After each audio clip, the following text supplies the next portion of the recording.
Bonjour tout le monde, Maxime Miro pour la chaîne YouTube La réadaptation sans complexe.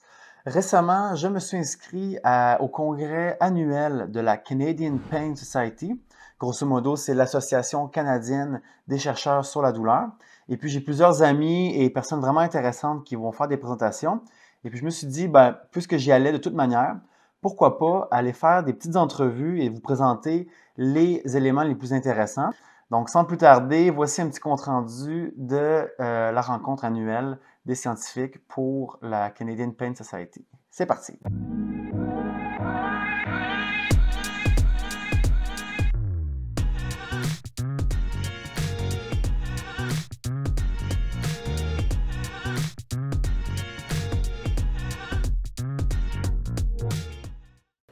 Donc, salutations en direct de l'Hôtel Bonaventure pour le congrès annuel de la Canadian Pain Society. Donc, voici un petit topo de la journée avec les présentations les plus intéressantes et quelques petites entrevues en spécial. On est parti, let's go! Salut tout le monde, je suis avec mon ami Maxime, ami et membre du réseau junior des chercheurs sur la douleur. Et puis, il y a quoi vraiment intéressant à nous dire sur des nouveaux traitements potentiels pour aider les personnes avec des scléroses en plaques qui ont aussi des douleurs. Donc, on va l'écouter, c'est super intéressant.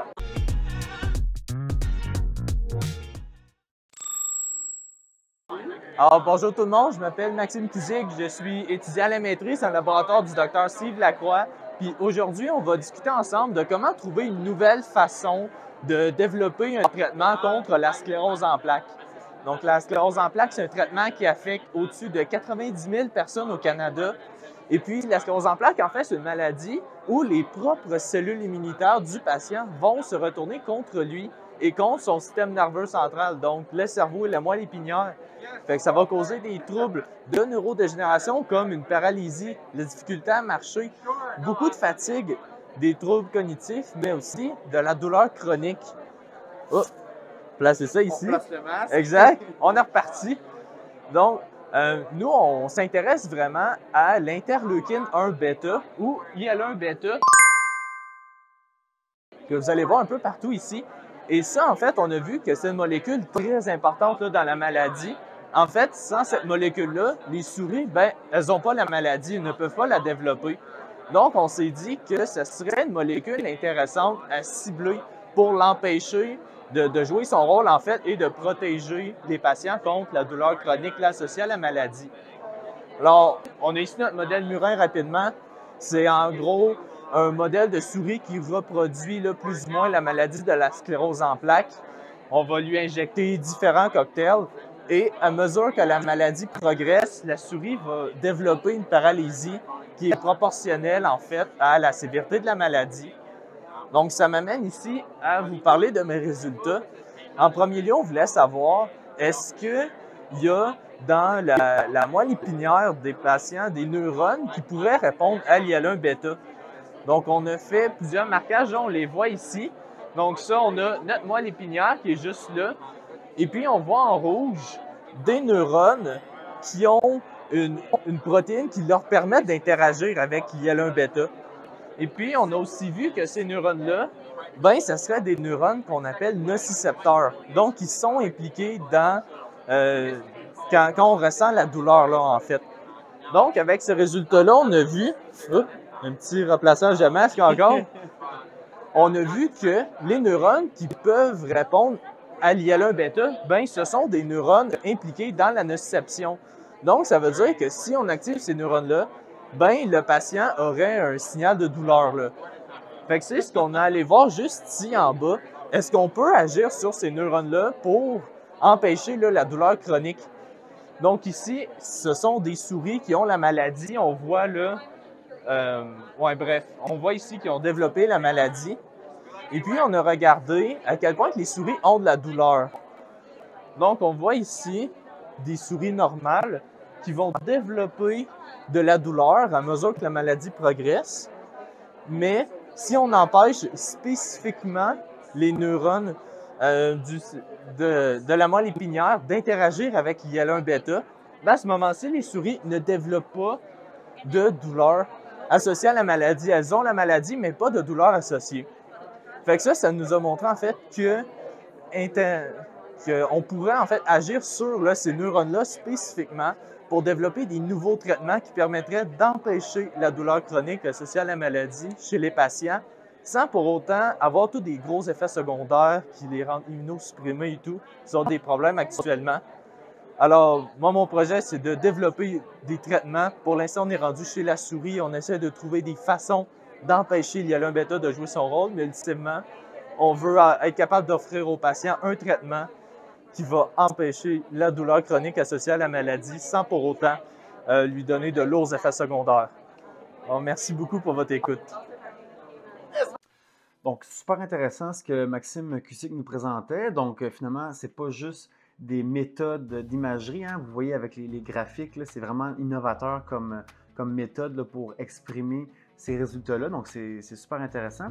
Mais plus que ça, on se rend compte, et de un, que de développer des nouveaux traitements, on ne peut pas partir avec des sujets humains, hein. Donc, c'est pour ça qu'on part avec des modèles qui ressemblent génétiquement à des humains. Donc, c'est pour ça que lui, il fait ça avec des souris. Puis finalement, si on peut arriver à un traitement pour aider les personnes qui ont de la sclérose en plaques à mieux vivre avec les douleurs, bien, ça a un effet super grand.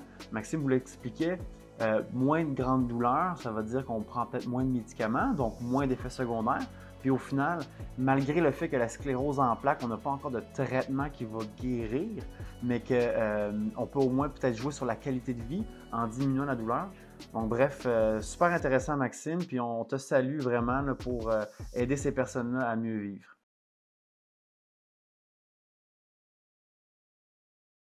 Au CPS, j'étais avec mon ami Pascal Marière-Deschaines qui nous parle de son programme Agir pour moi. C'est un programme d'autogestion complète là, qui se situe sur Internet.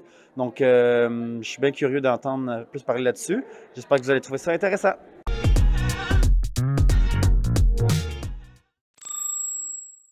Du programme Agir pour moi qui a été co-développé avec des patientes partenaires, mais également avec des professionnels de la santé, puis une graphiste.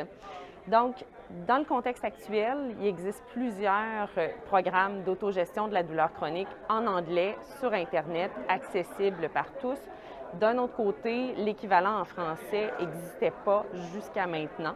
Donc, la première phase de mon projet de doctorat consistait de prime abord à co-développer un tel programme d'autogestion qui puisse être suivi par les apprenants sans le soutien d'un professionnel de la santé, et ce, bien, pour être capable d'offrir quelque chose à cette clientèle-là dans les périodes d'attente. Donc, quand ils sont sur des listes d'attente pour accéder à des services, ou encore même quand ils ont accès à vraiment rien parce que manque de médecins de famille, par exemple, ou pour des situations un peu différentes. Donc, pour commencer le co-développement, on a vraiment commencé par établir un partenariat avec des patientes partenaires.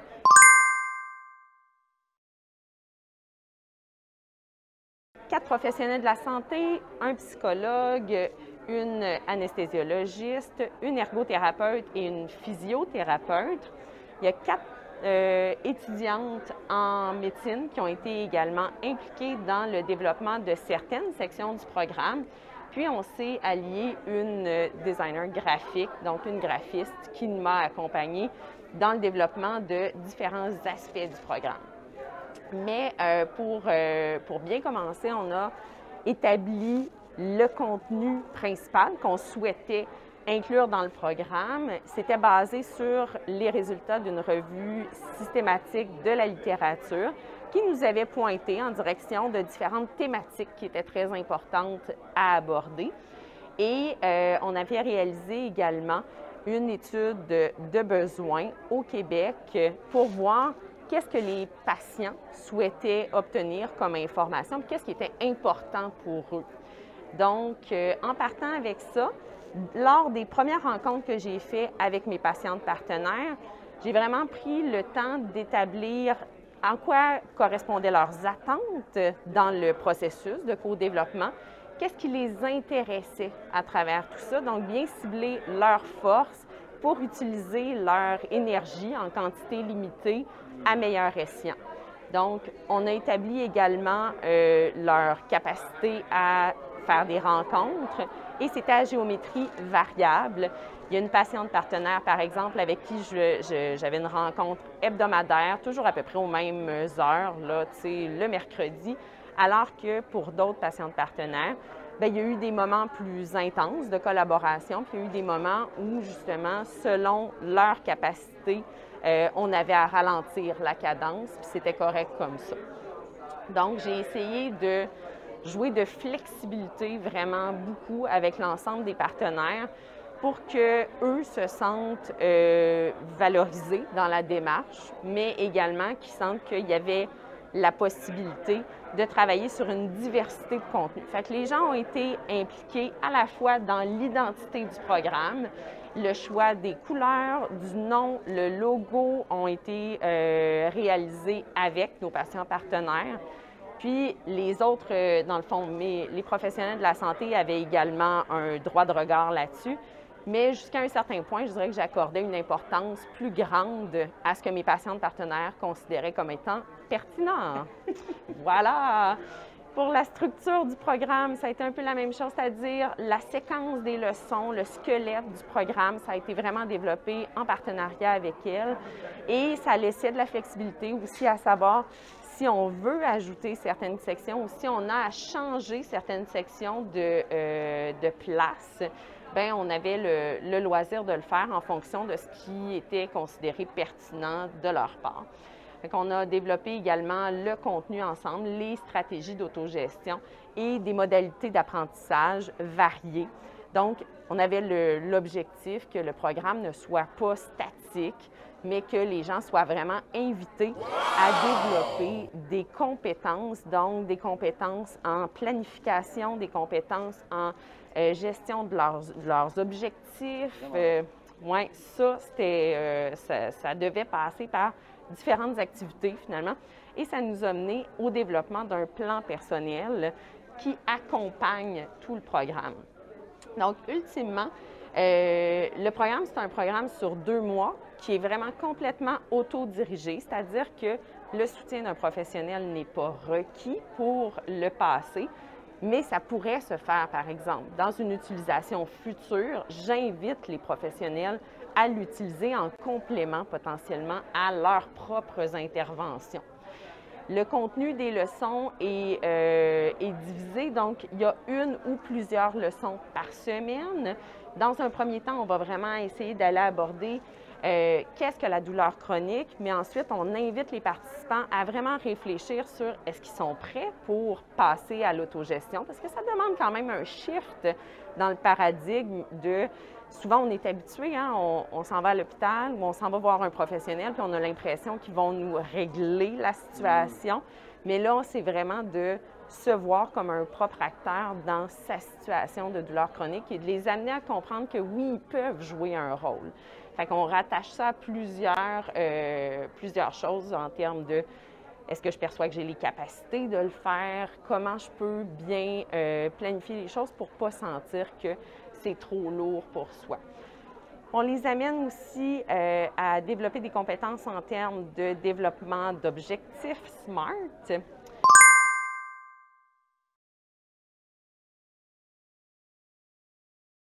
Et par la suite, bien là, vraiment le contenu plus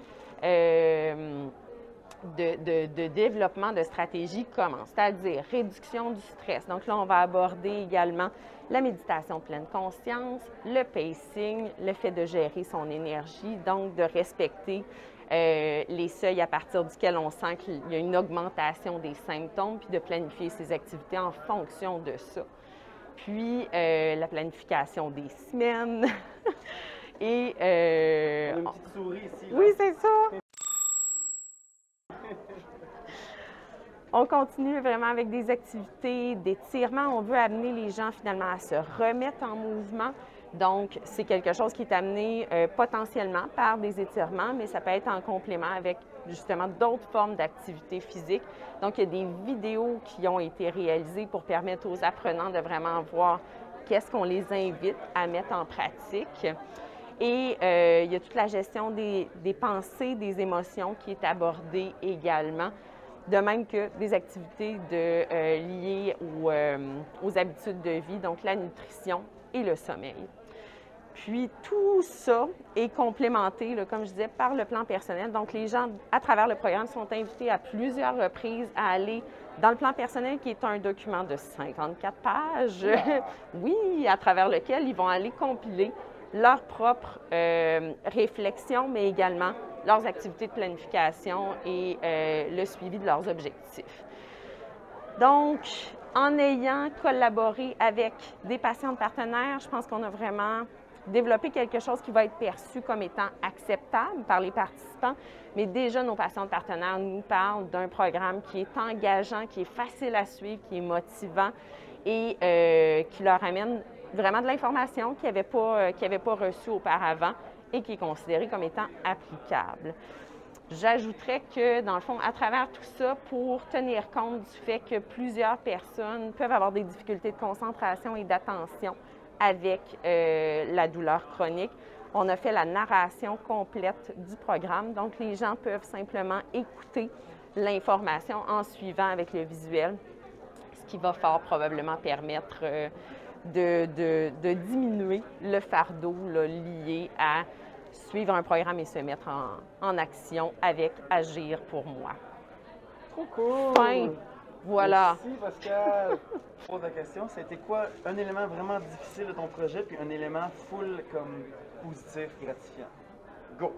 Un élément vraiment difficile, je dirais, avec la pandémie, le fait de se mettre sur pause, de recommencer, de se mettre sur pause avec les enfants à la maison, avec le fait de ne pas avoir nécessairement ma concentration normale, j'ai trouvé ça plus difficile. Puis j'avais l'impression que j'avais souvent à m'excuser auprès de mes partenaires parce qu'on allongeait les délais. Donc ça, je ne vivais pas nécessairement super bien avec ça.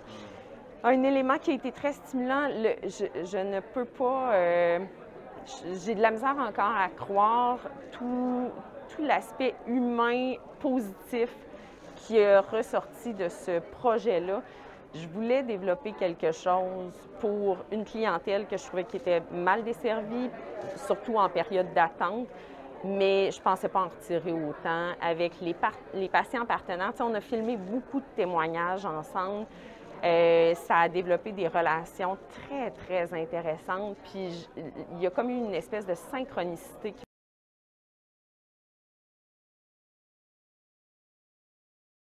qui m'a suivi tout au long de ce projet-là. J'ai rencontré des bonnes personnes au bon moment. C'est extraordinaire. Fait que ça, très, très, très satisfaite. Oh ben, merci beaucoup pour ton partage, Pascal. Merci. Bonne continuation. Donc, le programme va être disponible à partir de au plus tard l'été 2023. Donc, retenez pas votre souffle, là, mais ça s'en vient quand même. Merci, Pascal. Merci.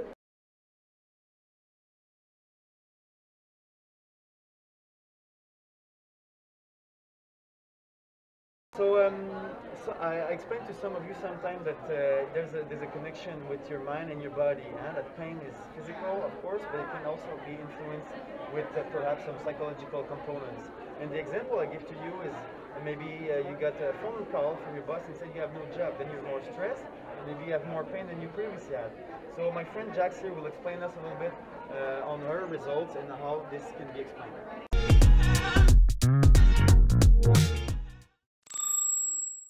So I've been looking at the link between chronic stress and developing chronic pain. And what I found in my investigation is that in individuals who didn't have any pain at a baseline,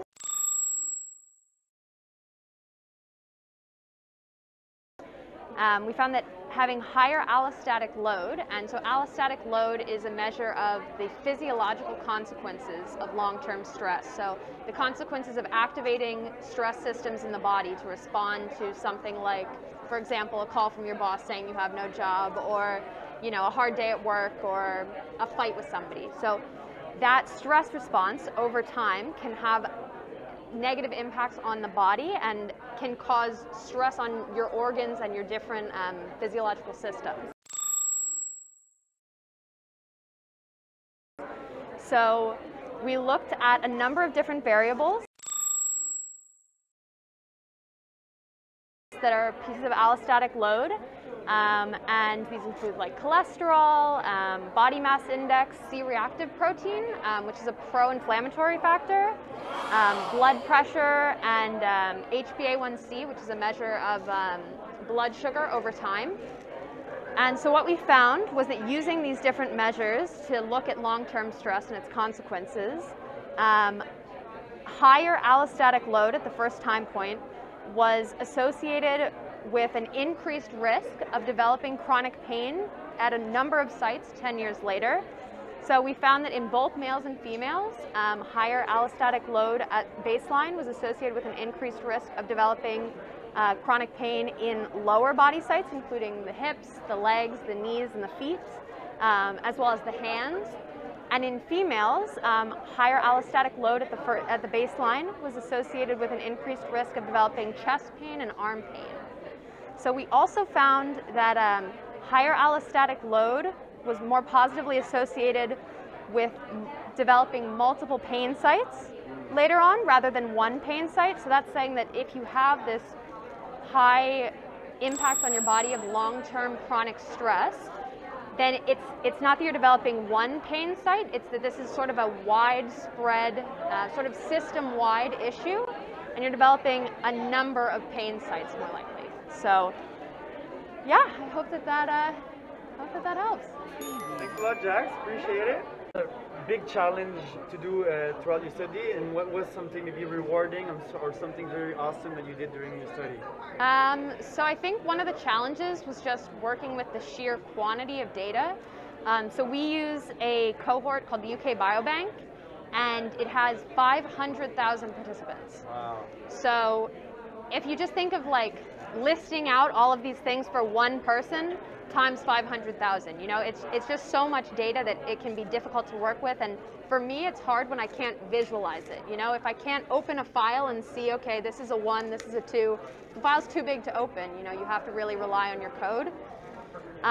But something that was really rewarding, I think, was just sort of looking at how all of these different systems interact and how stress really has widespread and lasting effects on the body.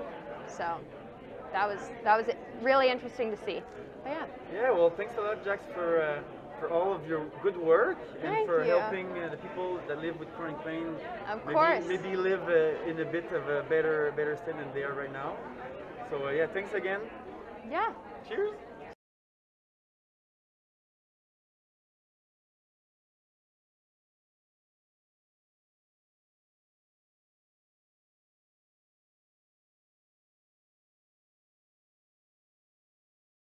Je poursuis ma tournée de mes amis pour leur montrer un peu, pas leur montrer, mais vous montrer le résultat de leur étude.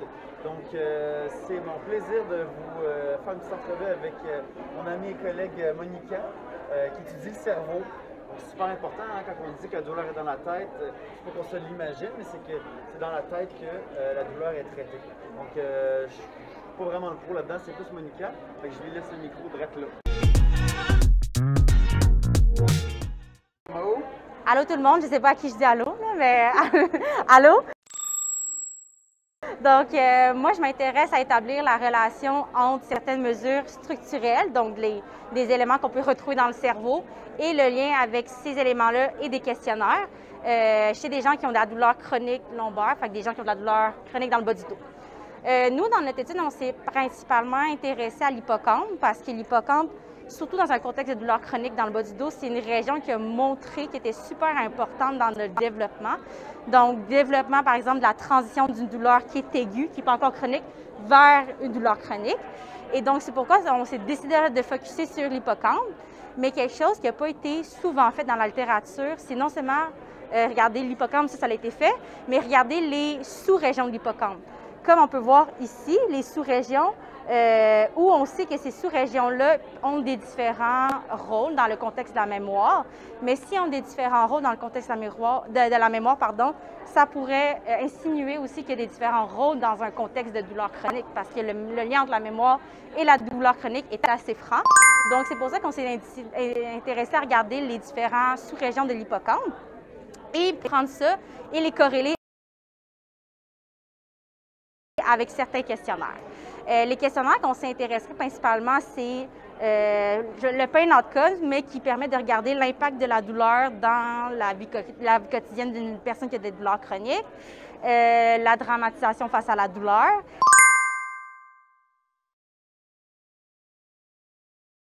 Et un questionnaire pour détecter des symptômes d'anxiété, autant au niveau du trait qu'au niveau de l'état. Et donc, pour ce faire, on est venu recruter 27 personnes avec des douleurs chroniques lombaires et 25 personnes n'ayant pas de douleur. Puis, on est venu tout regarder, prendre des images, là, une image du cerveau, pour aller chercher nos données au niveau de l'hippocampe et les questionnaires que je viens de mentionner.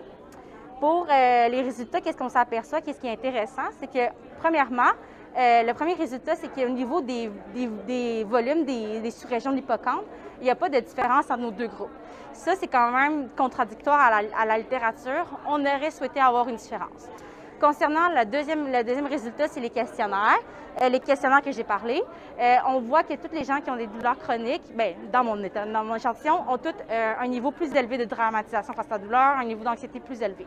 Donc, on voit des différences au niveau des questionnaires, mais on ne voit pas de différence au niveau des sous-régions de l'hippocampe. Et donc, après, on s'est intéressé à faire la corrélation entre ces deux mesures-là. Et qu'est-ce qu'on s'aperçoit ici chez les gens qui ont des douleurs chroniques? C'est malgré le fait qu'il n'y a pas de différence dans les volumes, mais de la différence au niveau des questionnaires, on s'aperçoit qu'il y a certaines corrélations significatives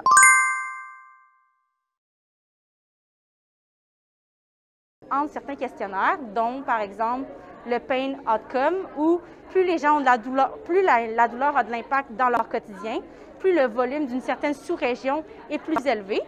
Et on s'aperçoit justement qu'il y a certaines corrélations qu'on observe aussi, mais qu'est-ce qui est encore plus intéressant, c'est qu'on n'a pas ces corrélations-là chez les gens qui n'ont pas de douleur. Donc, c'est vraiment comme représentatif à cette population-là.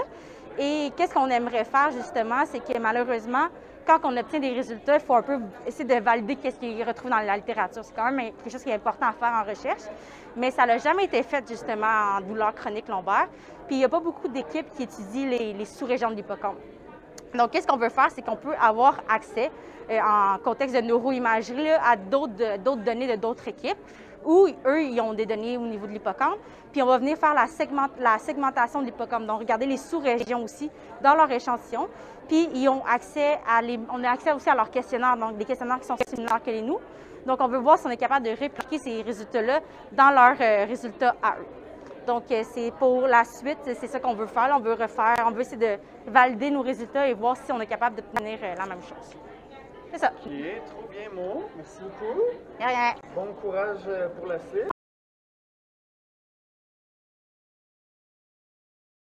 C'est une région qui est super importante dans le contexte de mémoire. C'est pas l'hippocampe, on a 2 hippocampes dans notre cerveau. Puis le lien qu'il y a avec la douleur chronique, c'est que c'est une région du système important dans les émotions, le système limbique. Et donc, cet hippocampe-là a beaucoup de liens. Et donc, l'hippocampe se parle beaucoup entre, la région de l'hippocampe se parle beaucoup avec ça et les autres régions liées avec l'intégration de la douleur. Donc, il y a beaucoup de connectivité qui se fait et on sait justement que c'est super important dans le contexte de douleur chronique.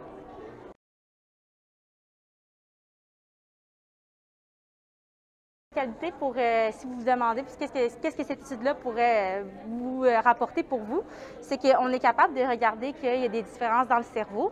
Puis ces différences-là, ça pourrait être des marqueurs de prédisposition pour déterminer si une personne pourrait répondre à un traitement plus qu'un autre. Donc, c'est comme de la médecine un peu personnalisée. On va venir vers un contexte de médecine personnalisée où, par exemple, on voit que s'il y a telle chose dans le cerveau, bien, ça, c'est peut-être un indice pour nous donner une idée qui va répondre à tel traitement de plus que d'autres personnes qui n'auraient pas ce marqueur-là dans le cerveau. OK, super. Hey, merci beaucoup, Monica. Ça fait plaisir. Merci d'aider les personnes qui ont des douleurs chroniques. Merci de ton beau travail. Bonne Et continuation. bonne recherche.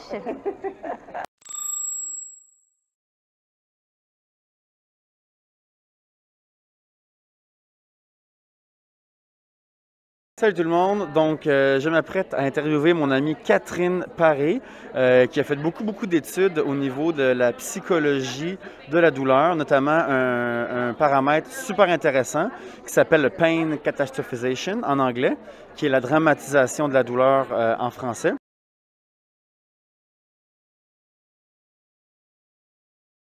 Et puis là, elle va nous parler de son projet qui est derrière moi ici, qui est sur un groupe de télé-réadaptation pour la psychologie des personnes qui ont de la douleur. Donc, on écoute ça à l'instant.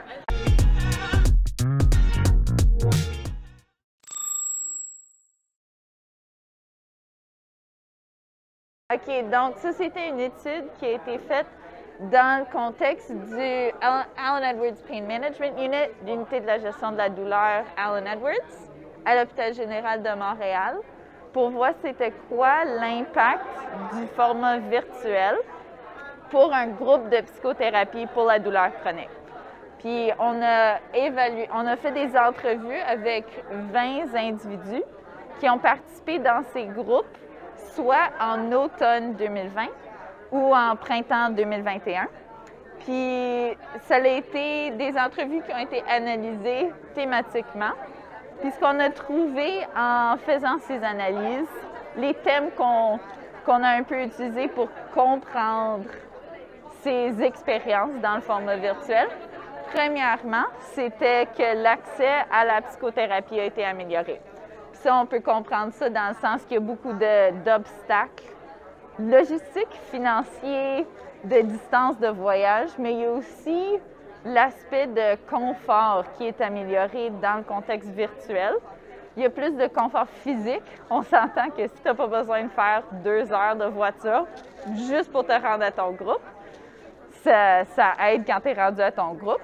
Mais il y a aussi l'aspect de confort psychologique, dans le sens que quand tu es chez toi, tu te sens plus confortable à participer dans ces groupes.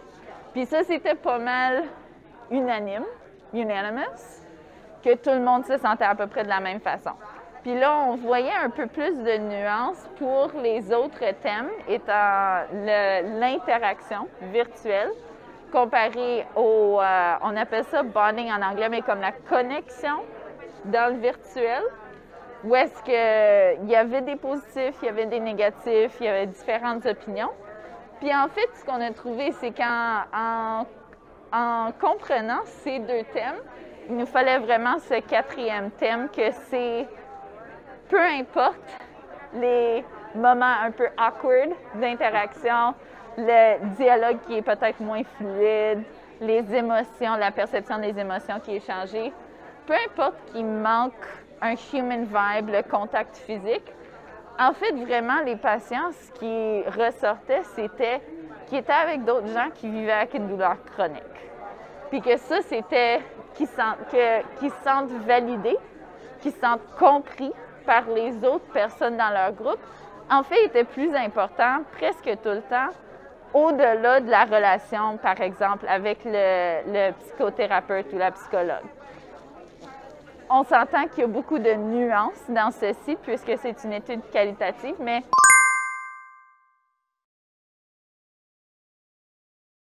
grosso modo, c'était ça. Puis, en général, les gens nous suggéraient qu'en fait, on devrait vraiment continuer ça dans le futur, que l'aspect virtuel, le format virtuel était très pertinent. Mais je vais peut-être juste pointer ici ce verbatim, parce que moi, je donne ça grosso modo, mais en fait, il y avait certains participants, puis une participante en particulier, qui avait vraiment une mauvaise expérience du format virtuel, qui se sentait exposée un peu sans sa volonté de démontrer, elle, dans son environnement, chez elle, que les gens puissent voir ce qui était dans sa maison, qu'en fait, ça, c'était très, très, très inconfortable. Puis que ça passait au-delà de l'expérience commune de la douleur chronique. Ça ne dérangeait pas c'était quoi la connexion ou l'interaction virtuelle, que c'était vraiment cette impression qui est restée avec elle.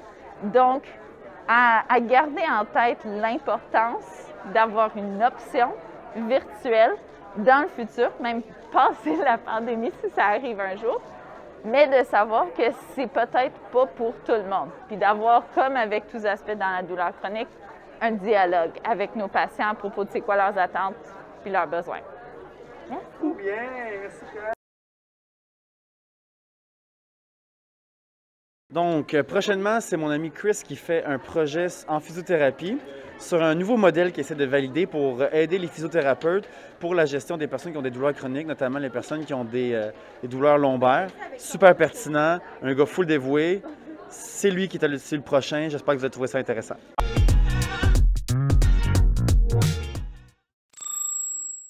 Alors, bonjour à tous. Donc, avec l'initiative de Maxime, je vais présenter un peu mon projet, mon affiche que je présente lors du congrès de la Canadian Pain Society aujourd'hui. Dans le fond, le but, comme Maxime disait, c'est que je me penche un peu pour essayer de voir comment on peut améliorer la prise en charge des personnes avec qui ont des douleurs lombaires. Et qu'est-ce qu'on a développé? En fait, mon superviseur, qui est professeur Aline Touzian-Laflamme, qui a développé le modèle de gestion des vecteurs de douleur et d'incapacité. Ça, pour faire simple, en fait, c'est un modèle donc, qui vise à aider le clinicien, principalement les physiothérapeutes, à guider un peu le raisonnement clinique pour éventuellement choisir c'est quoi le meilleur traitement pour mon patient devant moi. Et ça vise en fait à permettre au clinicien d'identifier c'est quoi les principaux vecteurs de douleur et d'incapacité chez ce patient-là. Et on a identifié, dans le fond, les différents vecteurs dans 5 domaines qu'on voit ici. Et par exemple, on peut avoir des vecteurs qui sont plus en lien avec la douleur en tant que telle, qu'on parle un peu de la douleur nociceptive. Mais également la douleur qui peut provenir dans le fond du système nerveux et aussi la présence de comorbidités.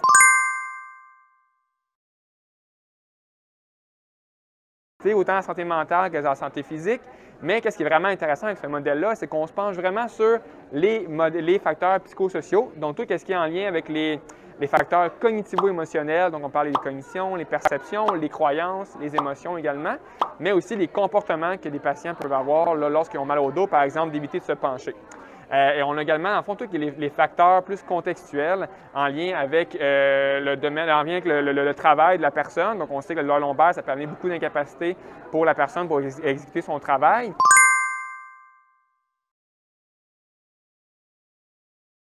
Mais également l'aspect plus social, donc l'accessibilité aux soins, son support de sa famille et son réseau social. Donc, en fait, la grosse nouveauté, c'est qu'on permet aux physiothérapeutes de ne pas se concentrer seulement sur cet aspect-là, qu'on est très bon, donc l'aspect plus biomécanique qu'on appelle, le mouvement et tout ça, mais également de prendre en considération l'ensemble des vecteurs qui pourraient être impliqués dans la présence de douleur et d'incapacité chez son patient. Donc, maintenant, ça que c'est dit, l'enfant, mon superviseur l'a développé, il l'a validé avec plein d'autres chercheurs, et là, on voulait voir, bon, bien, c'est bien beau qu'on a fait ça, mais est-ce que les cliniciens, dans le fond, ils trouvent ça acceptable? Donc, ça vient un peu au premier objectif de vérifier l'acceptabilité de cliniciens qui prend en charge des patients avec douleur lombaire. Puis quand je parle de cliniciens, c'est principalement des physiothérapeutes et technologues en physiothérapie. Donc, qu'est-ce qu'on a fait? C'est qu'on a recruté, dans le fond, plusieurs physiothérapeutes, autant dans le domaine public que privé, et on les a formés sur le modèle. C'était un workshop d'une journée quand ils ont montré un peu c'est quoi, comme je l'ai fait un peu en quelques minutes, là. Donc c'est quoi les concepts de base. Et également, on a favorisé un peu leur intégration dans le fond du modèle dans la pratique clinique avec des histoires de cas là, typiques de patients qu'on peut voir. Donc ça, c'était vraiment un peu, comme on dit, l'intervention qu'on a faite. Et là, après ça, on les a renvoyés, si on peut dire ça comme ça, dans leur clinique pour qu'ils puissent recruter des patients avec des douleurs lombaires. Et on voulait vraiment rester collé à la réalité clinique, donc on n'a pas mis beaucoup de critères d'inclusion, donc tous les patients qui avaient des douleurs lombaires étaient inclus. Et on les a suivis sur 6 semaines pour voir si on a des résultats ou non. Mais comme je vous disais, on n'a pas de groupe contrôle.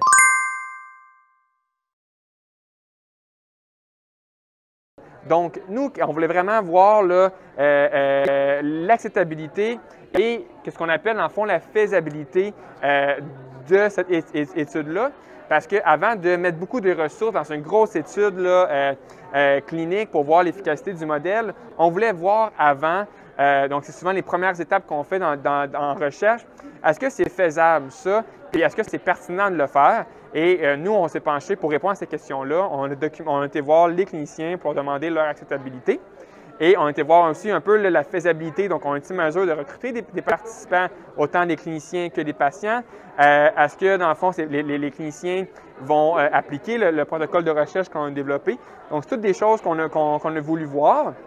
Et au niveau des résultats, qu'est-ce qu'on a vu? C'est que pour les cliniciens, c'était vraiment quelque chose de très pertinent, ce modèle-là, pour plusieurs raisons. Mais la principale, comme je vous l'ai dit tantôt, c'est que ça permettait, dans le fond, de faire une meilleure évaluation plus complète de leurs patients, mais surtout d'identifier les facteurs psychosociaux que je mentionnais plus tôt, qui est plus difficile pour les physiothérapeutes de prendre en considération, mais aussi de dealer avec, si je peux dire ça comme ça.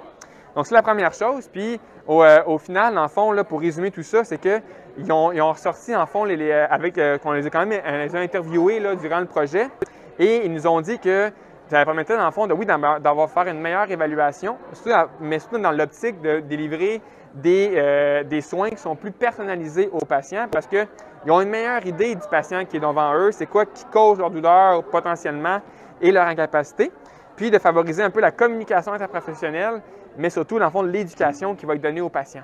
Fait que, bref, on avait vraiment un feedback positif des cliniciens là, au niveau du modèle et tout ça nous a mené à établir qu'il y a quand même un bon potentiel là, du modèle pour améliorer la prise en charge. Et là, je vais me permettre un peu de vous donner là, de petits résultats au niveau de l'efficacité, malgré le fait qu'on n'a pas de groupe contrôle. Donc, on prend ça avec un grain de sel. Et comme on peut voir ici, donc l'intensité de la douleur, l'interférence dans les activités quotidiennes causées par la douleur, ils ont diminué, puis tout est de manière statistiquement significative.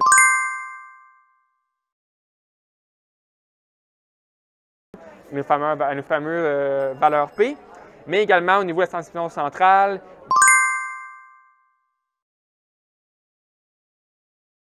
Donc, et aussi là, au niveau du travail, donc l'orébro qui regarde un peu l'incapacité dans le fond au travail causée par la douleur lombaire. Donc, ça fait un peu le tour de mon projet. Puis pour vous donner un peu l'eau à la bouche pour la suite des choses, moi, mon but, c'est au doctorat que je fais actuellement, c'est de prendre ça, considérant qu'on a eu des bons résultats, on a agrandi ça, rajouté un groupe contrôle justement, et qu'on a rajouté aussi un autre temps de mesure. Donc, on va les suivre à 6 semaines, mais également à 12 semaines pour déterminer si, dans le fond, une prise en charge en physiothérapie basée sur le modèle, est-ce que ça serait plus optimal pour les patients, contrairement à une prise en charge en thérapie qui n'est pas basée sur le modèle, pour voir, donc, à 12 semaines, est-ce que nos patients ils se portent mieux ou non. Donc, restez à l'affût, les résultats vont sortir bientôt, on espère. Voilà. Well done! Chris, c'était quoi, mettons, une affaire challengeant dans ta recherche, puis quelque chose de nice ou comme de full gratifiant que tu as envie de nous partager? Je vais commencer avec l'affaire gratifiant. Je vous dirais que l'affaire gratifiant, c'est vraiment ici, là, je peux le pointer ici comme ça, c'est l'acceptabilité des cliniciens. On a eu vraiment du feedback super positif. On sentait qu'on faisait une différence dans le fond, qu'on améliorait un peu les pratiques actuelles. Ça, c'était vraiment cool. Je vais vous dire qu'est-ce qui était challengeant, en fait, c'est, comme vous pouvez voir, j'ai tant des données qu'on appelle quantitatives, là.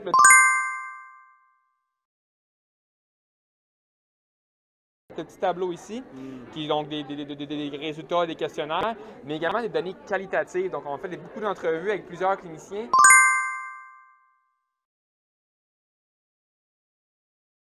Fait que c'était difficile de vraiment analyser ces deux types de données-là. Fait que ça a donné beaucoup de résultats. Puis c'était très difficile de synthétiser ça en quelques minutes et dans une affiche. Mais simple is better. Fait qu'on vise ça. Puis je pense que c'est important pour la recherche pour essayer de bien vulgariser ça à vous, notre audience. En tout cas, merci beaucoup, Chris, de tout ton bon travail puis de l'aide que tu fais et que tu apportes aux personnes en douleur chronique. C'est vraiment hot. Well done, sir.